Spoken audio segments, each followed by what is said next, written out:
नमस्कार साथियों, इंटरनेट पर आप किसी भी सर्च इंजन पर जाइए और spiritual gurus in India search कीजिए। हजारों वेबसाइट्स आपका इंतजार कर रही हैं।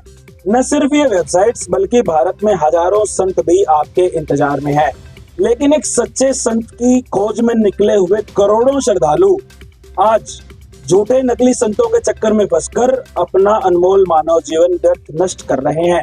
अब ये आपका और हमारा फर्ज बनता है, कर्तव्य बनता है कि हम समाज को एक निर्णय निकाल करके दें कि ये संत असली हैं और ये संत नकली हैं। इसी निर्णय की खोज में ऐसे न्यूज की टीम आज पहुंची है सतलोक आश्रम भिवानी में। यहाँ पर सतलोक आश्रम भिवानी के अंदर संत रामपाल जी महाराज के श्रद्धालुओं के साथ साथ वो लोग भी मौजूद हैं जो इस आश्रम में इस समागम में भाग लेने के लिए आए थे। आम जनता भी मौजूद है जो संत रामपाल जी महाराज से दीक्षित नहीं है और वो लोग भी मौजूद है जिन्होंने संत रामपाल जी महाराज से दीक्षा ले रखी है। आपका पक्ष और इनका पक्ष दोनों ही आज कैमरे के ऊपर है, माइक हमारे पास है। इन सभी की आवाज आप तक पहुंचेगी, आपकी आवाज इनके माध्यम से आएगी। दोनों पक्ष आपके सामने रखे जाएंगे, फैसला आपको करना है। वीडियो को अंत तक पूरा देखिए, लास्ट तक आप एक कंक्लूजन निकालने में सक्षम होंगे कि संत रामपाल जी महाराज का ज्ञान क्या है और बाकी संतों का ज्ञान क्या है। बाकी सच आपके हाथ में है। तो बिना समय गवाए इस वीडियो की शुरुआत करते हैं। पहला सवाल मैं करता हूं संत रामपाल जी महाराज के श्रद्धालुओं से। सबसे पहला सवाल ये है जी, ध्यान से सुने सभी। पहला सवाल ये बहुत ही जरूरी सवाल, आम समाज का सवाल। देखिए, मैं एक नॉर्मल श्रद्धालु हूँ, मेरा काम है जी भगवान की पूजा करना। मैं भगवान को मानता हूँ, एक आस्तिक व्यक्ति हूँ। तो मैं थोड़े बहुत दिनों में जी किसी धाम पर चला जाता हूँ, सालासर धाम चला गया, खाटू श्याम चला गया, मेरा इतना ही काम है जी। मैं गुरु क्यों बनाऊं जी? सबसे पहला सवाल मेरा ये है जी आपसे। जी, मैं प्रिया हूँ महेंद्रगढ़ से। गुरु बनाना इसलिए जरूरी है कि आध्यात्मिक मार्ग में गुरु एक महत्वपूर्ण भूमिका निभाता है। जैसे कि अगर आप कोई केस जीतना चाहते हैं तो आप कांटेक्ट वकील से करोगे, ना कि जज से। अगर आप साल 6 महीने में वीक में किसी मंदिर में जा रहे हो तो इससे भगवान की प्राप्ति नहीं होती। गुरु एक वो जरिया है जो भगवान से आपको मिलाएगा। गुरु एक वो जरिया है जो आपको भगवान से। क्रॉस क्वेश्चन जी। मैं ज्योति हिसार से। उन्होंने बोला है कि गुरु बनाना बहुत जरूरी है। जब छोटे बच्चे होते हैं, छोटे बच्चों के लिए अपने माँ बाप गुरु होते हैं, स्कूल में जाते हैं टीचर गुरु होते हैं, तो सभी गुरु होंगे। तो फिर वो किस गुरु की बात कर रहे हैं? किस गुरु की बात कर रहे हैं जी आप? जी, हमें कदम कदम पे गुरु मिलते हैं। अगर जब हम पैदा होते हैं तो हमारी माँ भी गुरु होती है। आप किसी भी फील्ड में जाओगे, कोई भी अगर आपको कोई चीज सिखा रहा है तो वो आपका गुरु है। बट एजुकेशनल गुरु होता है, एक आध्यात्मिक गुरु होता है। तो भगवान को पाने के लिए एक स्पिरिचुअल गुरु की जरूरत होती है। हाँ जी, इधर से स्पिरिचुअल गुरु की जरूरत होती है जी, इनका कहना। हाँ जी। मेरा नाम जसविंदर सिंह जी, मैं सिरसा से हूँ। हम संत रामपाल जी को गुरु क्यों बनाए? क्योंकि अन्य संत भी हैं, उनको गुरु बना लेंगे। संत रामपाल जी महाराज को क्यों गुरु क्यों बनाए जी? गुरु में क्या होती है कि बहुत सारी क्वालिटीज होती हैं। आपको वो गुरु जो सभी को इक्वली ट्रीट करे, जो सभी को इक्वली ज्ञान दे और एक ही परमात्मा की डेफिनेशन बताए, वही पूर्ण संत होता है। नहीं नहीं नहीं नहीं, सभी संत सभी को इक्वली ट्रीट करते होंगे जी। हाँ जी, और कोई जवाब? हाँ जी, पीछे से जी। नमस्कार, मेरा नाम रेनू है, मैं हिसार से हूँ। तो इन्होंने बोला कि गुरु संत रामपाल जी महाराज जी कैसे अलग हैं और सभी सबको इक्वली ट्रीट करते हैं जी, बिल्कुल। लेकिन संत रामपाल जी महाराज जी जो है वो शास्त्रों के अकॉर्डिंग ज्ञान बताते हैं। अभी आपने पहले भी संत देखे होंगे और भी गुरु देखे होंगे, लेकिन किसी ने भी शास्त्र खोल के हमें नहीं दिखाया। और दूसरी बात, रही बात गीता जी के अध्याय नंबर 15 के श्लोक 1 से 4 में संसार रूपी उल्टा लटका हुआ वृक्ष है, और उसमें बताया कि जो पूर्ण गुरु होगा वो उस संसार रूपी उल्टे लटके वृक्ष की हर एक चीज, हर एक उसकी टहनी क्या है, उसकी शाखा क्या है, उसकी जड़ क्या है, वो सारी चीजें वो बिल्कुल एक्सप्लेन करेगा। हर एक चीज को वेदों से प्रमाणित करेगा। यही ठीक है, ठीक है, ठीक है। फिर से एक प्रमाण इन्होंने बताया सर कि संत रामपाल जी महाराज का ज्ञान औरों से अलग है क्योंकि वो शास्त्र खोल के दिखाते हैं। क्या और संत शास्त्र खोल के नहीं दिखाते? मैं श्री भगवान चरखी दादरी से आऊँ। मेरा एक ही कहना है, गीता जी की ये दुनिया भर के श्लोक बताते हैं। गीता जी में तो एक चीज लिखी है, जैसा कर्म करेगा वैसा फल देगा भगवान। तो ये कौन सा न्यारा चीज बता रहे हैं, बताइए सर। बात शुरू हुई थी गुरु से, गुरु पर लेके आना है जी। मेरा नाम कमलजीत है, मैं हिसार से हूँ। श्री भगवान जी ने कहा कि जो जैसा करेगा वैसा काटेगा, लेकिन हम पवित्र सनातनी धर्म को मानने वाले लोग हैं जी जी। अगर हम उस धर्म से बिलोंग करते हैं तो हमें ये भी पता होगा, यहाँ पे ये बताया जाता है भी हमें अच्छे कर्म करने चाहिए। कंपेयर करोगे ना तो आपको पता चलेगा कि अच्छे कर्म हम करें कैसे, वो बताने वाला भी तो चाहिए ना, कर्म हमें कैसे करने चाहिए। और वो कर्म कैसे करने हैं, वो भक्ति विधि कैसे अपनानी है, वो हमें संत रामपाल जी महाराज ने खोल के बताई। संत रामपाल जी महाराज के शिष्य ने अभी भी काफी सटीक जवाब मुझे लगा कि संत रामपाल जी महाराज बाकी संतों से कैसे भिन्नता पाते हैं। शुरू सवाल हुआ था कि गुरु क्यों बनाए, सवाल आगे बढ़ा कि संत रामपाल जी महाराज को गुरु क्यों बनाए, और कोई इसका जवाब देना चाहे सवाल। हाँ जी। मैं तोशी वर्मा।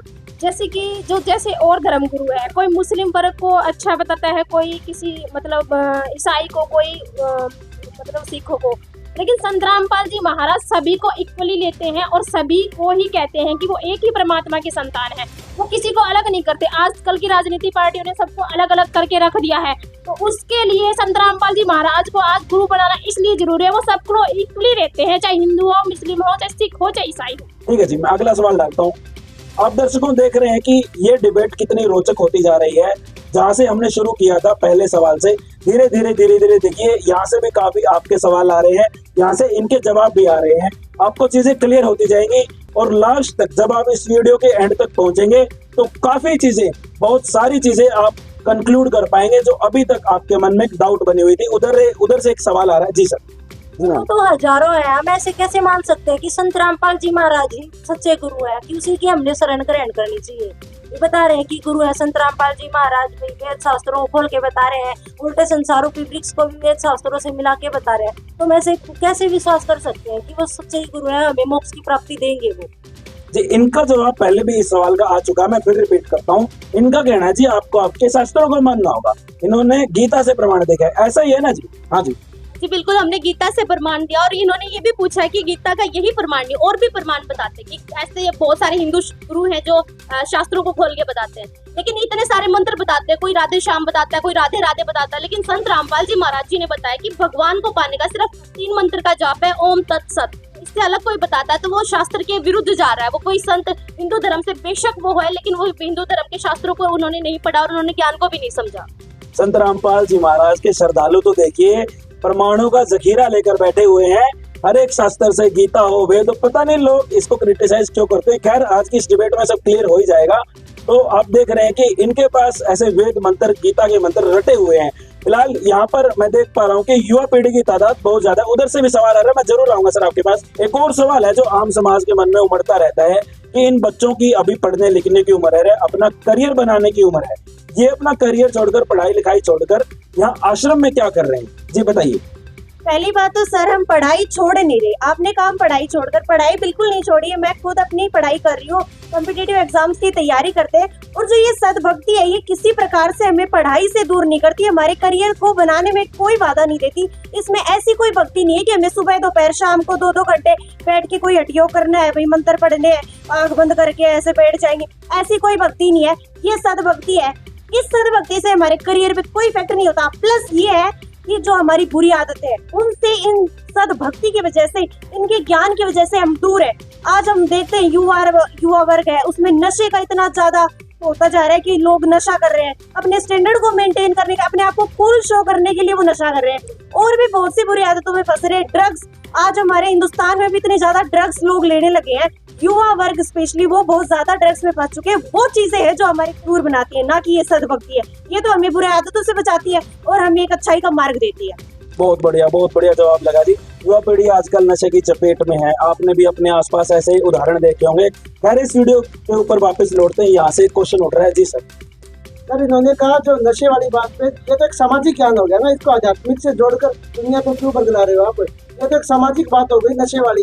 और दूसरी बात संत रामपाल जी महाराज जी को जो गुरु बनाने वाली बात थी, गुरु तो जैसे कि हमारे जो रामकृष्ण थे उन्होंने तो इस प्रकार से कोई आश्रम बनाकर तो लोगों को नहीं बदलाया ना। ऐसे आश्रम बनाकर इतने सारी मैन पावर इकट्ठा करके ये सब एक भ्रम जाल फैलाया जा रहा है। वो कुछ नहीं है, भक्ति करनी है तो घर पे बैठ के भी की जा सकती है। और रही बात बच्चों के पढ़ने वालों की, तो यहाँ पे 4-5 दिन भंडारा चलता है, यहाँ पे तो उनकी पढ़ाई खराब हो रही है। फरवरी महीने का टाइम है, ये पढ़ने का टाइम होता है बच्चों का, यहाँ पर आना और टाइम बर्बाद करना है। गुरु घड़ी को भी बनाया जा सकता है। यूपीएससी एस्पिरेंट, आज देश में क्या हो रहा है, धर्म के नाम पर धर्म के ठेकेदारों ने डंडे खोल रखे और कुछ नहीं है, सब बकवास बातें हैं। पढ़ने वाले बच्चे को पढ़ना चाहिए, भक्ति करने के लिए तो दिल में आस्था होनी चाहिए।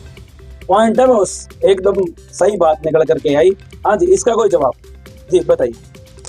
सर ने एस्पिरेंट्स की बात की, यूपीएससी एस्पिरेंट्स की मेन फोकस क्या कि भी बच्चों को तो पढ़ना चाहिए, तो क्या आपका ये मानना है कि बस बच्चों को पढ़ने के लिए छोड़ देना चाहिए, उन्हें ना तो कोई सामाजिक जानकारी देनी चाहिए, ना उन्हें हमारी जो होली बुक्स है उनका ज्ञान भी नहीं करवाना चाहिए? हमारी सनातन भक्ति तभी से चली आ रही है और आज हमारी गुरुकुल व्यवस्था भी आपने देखी होगी। उस समय के जो बच्चे थे उनको देखेंगे और आज की युवा पीढ़ी को देखेंगे तो कितना अंतर पाएंगे। उस समय में कितनी रिस्पेक्ट अपने गुरु के लिए होती थी, अपने टीचर के लिए होती थी, और आज के युवा वर्ग को देखिए, उनके अंदर अगर सद्भक्ति की थोड़ी बहुत भी भावनाएं होती, अगर ज्ञान उन्हें होता सद्भक्ति का, तो वो अपने से बड़ों की रेस्पेक्ट करते। आज के हम युवा वर्ग देखते हैं कि वीडियो शूट होती है, क्लास में टीचर को पीट देते, थप्पड़ मार देते। ऐसा युवा वर्ग आज तैयार हो रहा है। वो किस वजह से हो रहा है? क्योंकि उन्हें सद्भक्ति मार्ग नहीं मिल रहा। मान लिया आपने, ये तो सोशल चीजें है, ये तो मोरल चीजें है, लेकिन कोई बताने वाला भी होना चाहिए, और बताने वाला भी होते हैं। अब माँ बाप भी बताते हैं बच्चों को, लेकिन वो इतना अच्छे से गाइड नहीं हो पाते, क्योंकि उनका जो मेंटली स्ट्रेंथ है ना, वो सद्भक्ति से, ज्ञान से, हमारे ग्रंथों से वो एक अलग दिशा लेती है। और वो ठीक है। हाँ जी सर, उधर से। हाँ, पहले एक पक्ष का सवाल ले लेता हूँ मैं। जी बिल्कुल, इन्होंने एक क्वेश्चन उठाया कि जो हमारे, जिनको हम भगवान मानते आए हैं, कृष्ण जी, राम जी, तो मैं उनको उसी युग में ले जाने की एक बार कोशिश करूंगा। अगर आप उनकी फ्लैशबैक देखेंगे तो आपको पता चलेगा कि वो बचपन से ही गुरुकुल में जाके पढ़ते थे। तो उस समय भी तो ये आश्रमों वाला था ना, क्योंकि उस समय पे जो ज्यादा स्टडी होती थी वो आध्यात्मिक होती थी, आश्रमों की जरूरत है। दूसरा ये है कि आश्रम एक ऐसा स्थान है जहाँ पे आने के बाद श्रद्धालु को मानसिक जो शांति है वो मिलती है। यहाँ पे आने के बाद हम एक दूसरे को देख के सीखते हैं कुछ न कुछ। हाँ सर, पीछे से हाथ खड़ा किया। तो मेरा नाम सचिन है, मैं हिसार से हूँ। इसमें मैं कहना चाहता हूँ कि मेरे हिसाब से आज का जो युग है वो बहुत साइंटिफिक है, और साइंस से मेरे हिसाब से पढ़ाई ना बहुत टफ हो गई है। तो मेरे हिसाब से स्टूडेंट्स को इस समय पढ़ाई पे ज़्यादा फोकस करना चाहिए, क्योंकि मेरे हिसाब से पूरा बुढ़ापा पड़ा है भक्ति करने के लिए। तो मृत्यु कभी भी हो सकती है। ये दूसरा गुरु नानक देव जी, सनकस नंदन जी, ਧਰੂ ਪ੍ਰਹਲਾਦ ਜੀ, ਉਹਨਾਂ ਨੇ ਵੀ ਤਾਂ ਬਚਪਨ ਤੋਂ ਮਤਲਬ ਉਹਨਾਂ ਨੇ ਸ਼ੁਰੂ ਕੀਤੀ ਸੀ। ਆਪਾਂ ਬੁਢਾਪੇ ਤੱਕ ਜਾਂਦੇ ਜਾਂਦੇ ਕੀ ਆਪਣੇ ਕੋਲੇ ਕੀ गारंटी है ਆਪਾਂ बुढ़ापे तक पहुंच पाएंगे कि नहीं? सनक सनंदन नारद मुनि जी, वहां से बात उठा करके लाए, बहुत बढ़िया जवाब लगा। शायद ये सवाल यहाँ कंक्लूड हो जाता है। अभी मैं थोड़ा संत रामपाल जी महाराज के इस विषय से बाहर आता हूँ और कबीर साहिब तक जी जाता हूँ। इस सवाल को मैं थोड़ा आपके सामने रखता हूँ। सवाल मेरा ये है, इस समागम में आप सभी जिसमें आए हैं, इसका टाइटल बताया गया कबीर परमेश्वर निर्वाण दिवस। दूसरे शब्द पर गौर कीजिए, कबीर परमेश्वर। ये लोग संत रामपाल जी महाराज के श्रद्धालु कबीर जी को भगवान बताते हैं। संत रामपाल जी महाराज कबीर जी को भगवान बताते हैं। हमारे वेद शास्त्र कबीर परमेश्वर को भगवान बताते हैं। वो उन्हीं से प्रमाण करके दिखाते हैं कि कबीर भगवान है। जैसे गुरु नानक देव जी ने कहा है, और हमारे वेदों ने भी कबीर परमात्मा की गवाही दी, इसलिए वो वेदों से प्रमाणित करके बताते हैं कबीर परमेश्वर ही भगवान। परमाणु से फिर बात उठी, लेकिन मैं फिर हाँ जी। मेरा नाम संजय है जी, मैं सिरसा से आया हूँ। मैंने कबीर जी के बारे में काफी अध्ययन करा है। उन्होंने काफी मुर्दों को जिंदा किया है। क्या संत रामपाल जी महाराज भी कोई मुर्दे को जीवित कर सकते हैं क्या जी? हाँ जी, कर सकते हैं। जी बिल्कुल, संत रामपाल जी महाराज जी मुर्दों को जिंदा कर सकते हैं। ये मैंने जैसे कैंसर का एग्जांपल आपको दिया था थोड़ी देर पहले। काफी आपने इंटरव्यू भी आप संत रामपाल जी महाराज जी के सुनोगे तो वो अपना गांव, नाम, पता, हर एक चीज बताते हैं, और उनके साथ भी बहुत सारे प्रूफ होते हैं कि काफी लोग बताते हैं कि वो उनकी मृत्यु हो गई थी। डॉक्टरों ने बता दिया। संत रामपाल जी महाराज जी से जब उन्होंने प्रार्थना की तो तुरंत कुछ टाइम के बाद वो वापिस से जीवित हो गए, और उन्होंने बताया कि संत रामपाल जी महाराज जी ने उनको जीवित किया था। सर, इन्होंने बताया कि संत रामपाल महाराज जी मुर्दे तक को जीवित कर सकते हैं। इसका मतलब तो फिर वो भी भगवान हो गए, और ये कबीर को भी भगवान बता रहे हैं। तो भगवान तो एक ही होता है, तो फिर भगवान दो तो कैसे हो सकते हैं? हाँ जी, भगवान दो कैसे हो सकते हैं? भगवान तो एक ही होगा। हाँ जी, आपने ये कहावत तो जरूर सुनी होगी कि गुरु बड़े गोविंद से। मैम, यही चीज है कि जो गुरु है वो भगवान से बड़े माने जाते हैं। हमारे सदियों से चली आ रही है, जो हमें शिक्षा देता है वो हमारे लिए पूजनीय होता है। इसीलिए हम भी संत रामपाल जी महाराज जी को कबीर परमेश्वर जी का अवतार मानते हैं, और ये सच्चाई है। कि आप लोग मानव जीवन का उद्देश्य क्या समझते हो? हाँ सर। नमस्कार सर, मेरा नाम अनिल है, मैं राजस्थान से हूँ। जी सर। मैं सिंपल इतना जानता हूँ कि मनुष्य जीवन एक बार मिलता है, और ये लाइफ एंजॉय करने के लिए, जीने के लिए जियो, खूब जियो और खूब जी भर के जियो। और आज के टाइम में, प्रेजेंट टाइम में पैसे की बहुत वैल्यू है। जिसके पास पैसा है वो सब कुछ है। भगवान कहीं नहीं है, ये सिर्फ एक मिथ्या है। अगर है तो मैं देखना चाहूंगा कैसा है। मैंने कहा जी, परमात्मा दिखाओ कहे जा, पर ਦੁੱਧ ਦੇ ਵਿੱਚੋਂ ਘਿਓ ਕੱਢਣ ਦਾ ਤਰੀਕਾ ਇਸੇ ਤਰ੍ਹਾਂ ਪਰਮਾਤਮਾ ਨੂੰ ਮਿਲਣ ਦਾ ਵੀ ਇੱਕ ਤਰੀਕਾ ਹੈ। ਪਰਮਾਤਮਾ ਨੂੰ ਮਿਲਣ ਦਾ ਗੁਰੂ ਬਣਾ ਕੇ तब फिर परमात्मा ने मिला जाए। अगला सवाल मैं आपके सामने रखता हूँ। यहाँ से क्रॉस क्वेश्चन काफी आ रहे हैं, मैं आऊंगा सर, अभी आपके सवाल लेने के लिए मैं आऊंगा, लेकिन क्योंकि ये ड्यूरेशन काफी लंबी होती जा रही है, मैं अगला सवाल आपके सामने रखता हूँ। ये सवाल पहले भी निकल करके आया कि भगवान से मिलाओ तो मान लेंगे जी, भगवान से मिलाओ तो मान लेंगे जी। हाँ सर, क्या कहना चाहोगे? सर जैसे कह रहे हैं भगवान से लाओ तो मान लेंगे, तो भगवान के पाने का जैसे प्रोसीजर है, जैसे उन्होंने बताया कि दूध से घी निकलता है तो उसका एक प्रोसीजर होता है पूरा। जैसे हम कोई कोर्स करते हैं उसमें टाइम लगता है। नॉर्मली अगर एक बच्चा पढ़ता है, जैसे कॉलेज स्कूल करता है फिर कॉलेज करता है, उसमें 15-16 साल 20 साल तक निकल जाते हैं। तो ऐसी परमात्मा को पाने के लिए भी आजीवन भक्ति करनी पड़ेगी, जो हमारे शास्त्र में प्रमाणित तो संत रामपाल जी महाराज बता रहे हैं। हाँ सर, एक और सवाल ले लेता हूँ मैं जी यहाँ पे। सर बात ऐसी है, संत रामपाल जी महाराज को कभी गुरु बता रहे हो, कभी भगवान बता रहे हो। मेरा सीधा सा सवाल ये है कि ऐसे तो मेरी जो परदादी थी उसके मुंह से भी श्याम बाबा बोलते थे, हमारे श्याम बाबा को देखते थे, और वो हमें ये बता देते थे कि एक हफ्ते बाद घर में ये घटना होगी, 1 महीने बाद ये होगी, और ऐसे करना है और इससे हम बच जाएंगे। तो हम तो हमारे पितर हमें बचा लेते थे। क्या संत रामपाल जी महाराज बता सकते हैं क्या 1 महीने बाद क्या होगी, 1 साल बाद क्या होगी? इधर से कोई जवाब देना चाहता है जी? हाँ जी, और कोई जी? ठीक है जी, बताइए। पहली बात तो अपनी पितरों की कि उनकी भक्ति करते थे, वो भी बता देते थे। हमारी गीता जी खुद मना करती है कि हमें शास्त्रों के अनुकूल जो भक्ति है वो करनी चाहिए। पितर पूजा करने से हमारा मोक्ष नहीं हो सकता। आप गीता के प्रमाण देख सकते हो, अपनी गीता को खोल के देख सकते हो। और दूसरी चीज आप कह रहे हो कि हम तो पहले जो भगवान मानते थे क्या वो भगवान नहीं थे? तो भगवान तो 33 करोड़ भगवान बना रखे हमने, पूरे हिंदुस्तान वाले 33 करोड़ भगवान मानते हैं। कोई किसी को मानता है, कोई किसी को मानता है, लेकिन सब ये भी कहते हैं कि एक भगवान है पूरा। तो वो एक भगवान कौन है उसको भी तो जानना होगा ना अपने को। हमारे यहाँ पे देखते हैं अपन, आज की व्यवस्था देखते हैं, हमारे हिंदुस्तान में जो डेमोक्रेसी है उसके अंदर भी बहुत सारे लेवल होते हैं। इसी प्रकार कोई अपन खुद भी जानते हैं, किसी को हम धन का देवता बताते हैं, किसी को हम बताते हैं कि भाई ये जल का देवता है, किसी को अग्नि देवता है।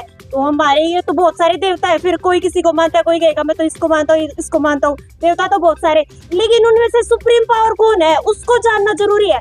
और आप तो ऐसे अपने हिसाब से सब बना के कह देंगे हम तो इन्हीं को मानेंगे, इन्हीं को मानेंगे। तो ठीक है, ये सवाल अभी यहाँ कंक्लूड हो जाता है जी।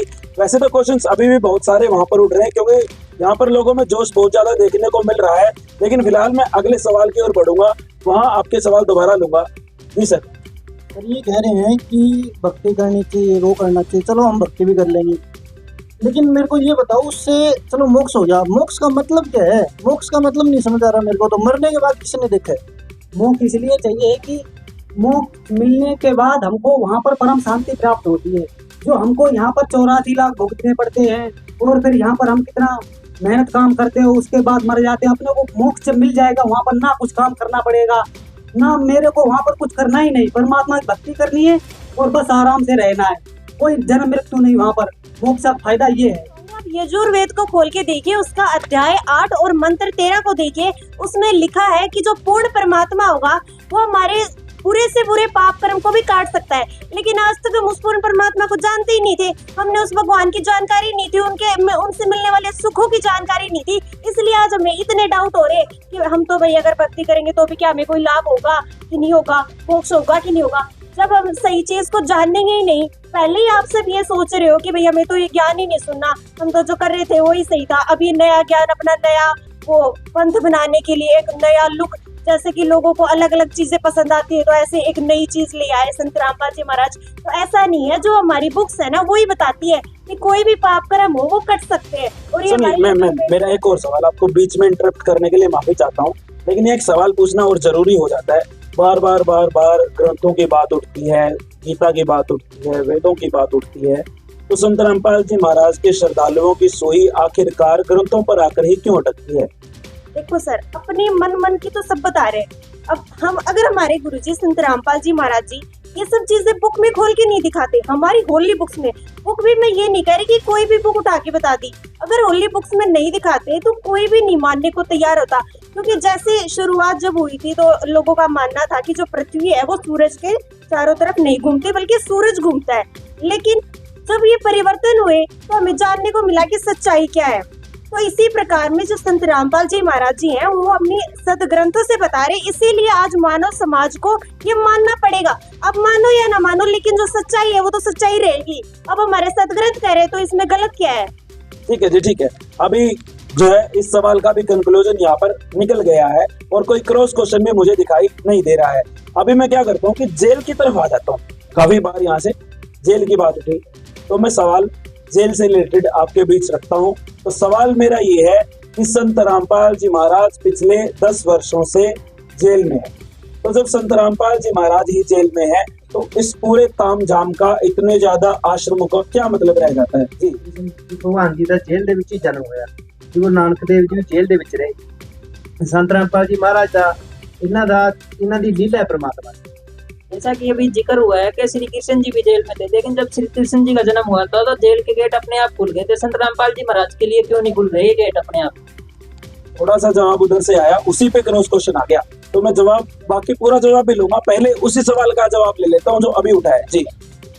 इनका कहना है कि और जो जैसे श्री कृष्ण थे उनके वो द्वार खुल गए थे, तो मैं आपसे पूछना चाहूंगी क्या उनके जीवन में आगे कोई कठिनाइयां नहीं हुई? उन्होंने कितने युद्ध लड़ने पड़े, उनके स्वयं के परिवार के जो थे वो उनके विरोधी थे, उन्होंने कितने कष्ट से। श्री कृष्ण जी को क्यों लेते हैं? श्री राम का देख लीजिए, 14 वर्ष तक वनवास हुआ, क्या वो कष्ट में नहीं था? वो क्या जेल नहीं थी? उस समय की तो वो जेल ही थी। और देख लीजिए चाहे ईसा मसीह जी हो, उनका जीवन कितना कष्ट में रहा था। लोगों ने किस प्रकार से उन्हें प्रताड़ित करते हुए कितने दुख में जीवन उनका रहा। जिसने आज तक समाज में पूरा इतिहास उठा के देख लो आप, जिसने गलत का विरोध किया है ना, उसके साथ ऐसा ही किया है समाज ने। हाँ जी, तो श्री कृष्ण जी के जीवन परिचय को दिखाते हुए आपने सुना ही होगा कंस, केसी, चाणक्य और भी तमाम से राक्षस। तो वापस से फिर उसी सवाल पर आ जाता हूँ मैं कि संत रामपाल जी महाराज अभी जेल में। बहुत से लोगों के मन में ये सवाल है, ये धारणा है, आम जनता के मन में ये धारणा है कि जी मैं संत रामपाल जी महाराज से नाम ले लूंगा, वो जेल से बाहर आए उसी दिन ले लूंगा, है जी। ये धारणा इन लोगों के मन में, काफियों के मन में अभी मिल जाएगी। इसका जवाब बताओ जी। नमस्कार सर। नमस्कार जी। नरेश सर की दादरी जी सर बताइए। इन लोगों का सवाल है बार बार जेल में देखो, जेल में तो निर्दोष भी चला जा सकता है। हमारे महात्मा गांधी जी थे, जेल में गए थे, क्या तो उन्होंने क्या कोई एटीएम पाड़ के गए थे किसी का, या बैंक लूट के गए थे? वो भी जेल में गए थे। सुभाष चंद्र और राजगुरु सुखदेव ये तो फांसी टूट गए थे।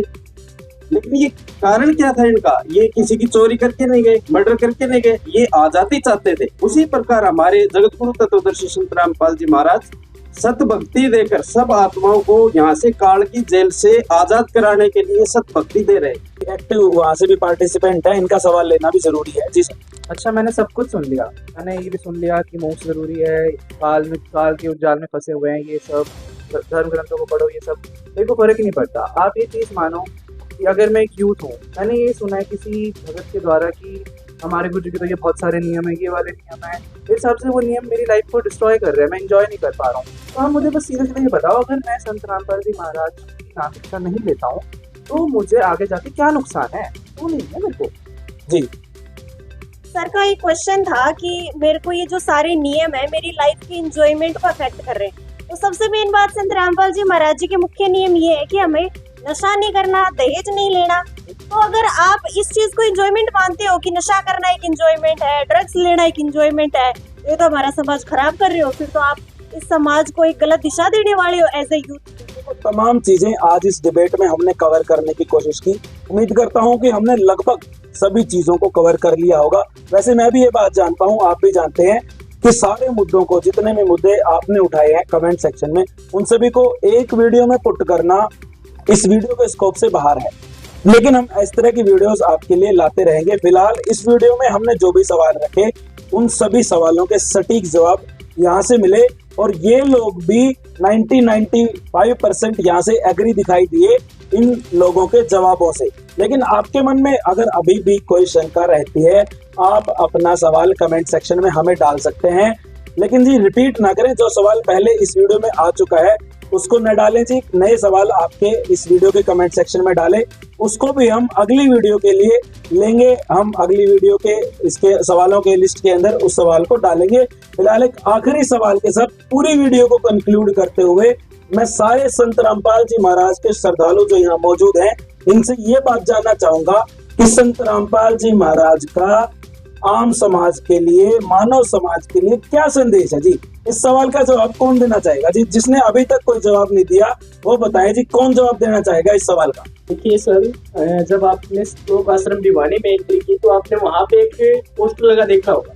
तो वहाँ पे तो संत रामपाल जी महाराज जी के जो मेन उद्देश्य वो लिखे गए। रासुल को फिर से आप जी को बताना चाहेगा, संत रामपाल जी महाराज जी का जो मुख्य उद्देश्य है वो सबसे पहले तो मोक्ष कर, जो हमने इस वीडियो में डिस्कस कर लिया कि मोक्ष क्यों जरूरी है।